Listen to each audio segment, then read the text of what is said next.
بلا حساب جنت میں داخل ہونے والے حضرات کی صفات ملاحظہ ہوں۔ نمبر 1، پرندوں سے فال نہیں لیتے تھے۔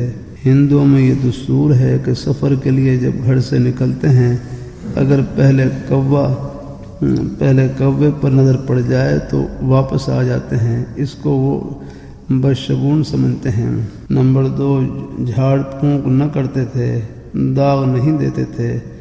بلوچستان میں ہر بیماری کا علاج ہی داغ دینا سمجھا جاتا ہے، عرب میں بھی یہی طریقہ علاج رائج ہوگا۔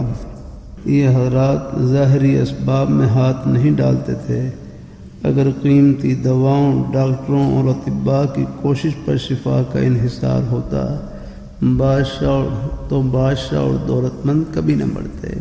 اصل میں شفا اللہ تعالیٰ کے فضل پر موقوف ہے۔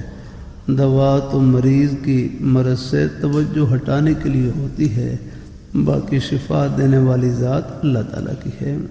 جس طرح بچے کی آنکھیں دکھتی ہوں، ماں چاس کو ڈالتی ہے، بچہ جب درد سے روتا ہے تو زنجیر کھڑکھڑاتی ہے، اور بچہ جب چپ ہو جاتا ہے تو دوا طبیعت کو بہلانے کا ذریعہ ہے۔ شفا تو اللہ تعالیٰ کے ارادے پر موقوف ہے۔ یہ حضرات ظاہری اسباب میں ہاتھ نہیں ڈالتے تھے، یہ خواص کا درجہ ہے، ہم چھوٹے درجے والے ہیں۔ بہرحال علاج والا کروا سکتے ہیں، نئے طریقے سے علاج کروا سکتے ہیں، لیکن بات وہی ہے، اللہ رحمۃ اللہ علیہ جیسے فرما رہے ہیں، دوائی تو مریض کی مرض سے توجہ ہٹانے کے لیے ہوتی ہے، باقی شفا دینے والی ذات اللہ تعالیٰ کی ہے۔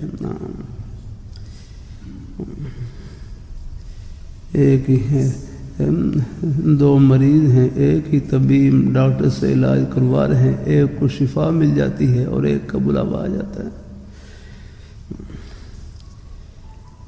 انبیاء علیہم السلام متوکلین کے بھی امام ہوتے ہیں، وہ بعض اوقات اپنے درجے سے نزول فرما کر علاج کرواتے ہیں تاکہ امت کے عام افراد کے لیے نمونہ بن سکیں۔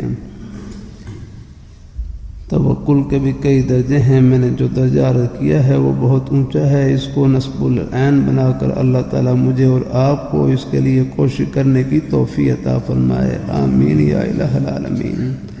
جس طرح ایک طالب علم جب فرسٹ ڈویژن کے لیے محنت کرے گا، اگر فرسٹ ڈویژن نہ آیا تو سیکنڈ ڈویژن میں تو آ ہی جائے گا، اسی طرح اعلیٰ درجے کے لیے کوشش کریں گے، اگر اعلیٰ درجہ نہ ملا تو اس کے قریب ہی درجہ انشاءاللہ مل جائے گا۔